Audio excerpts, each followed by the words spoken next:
Isinagawa ng mga tauhan ng Apayao Police Provincial Office sa pamumuno ni Police Colonel Arnold D. Rasote, Provincial Director, kasama ang Regional Community Affairs and Development Division, ang matagumpay na implementasyon ng Oplan BES IM Strong sa Marag Elementary School, Marag Luna, Apayao, kamakailan.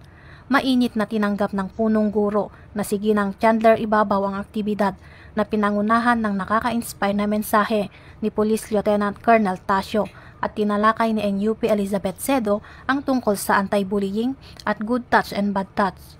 Bukod sa mahahalagang talakayan, namahagi rin ng mga school supplies at merienda sa mga mag-aaral na sumisimbolo hindi lamang ng malasakit kundi pati ng pangako ng PNP para sa kabuuang paghubog sa mga bata.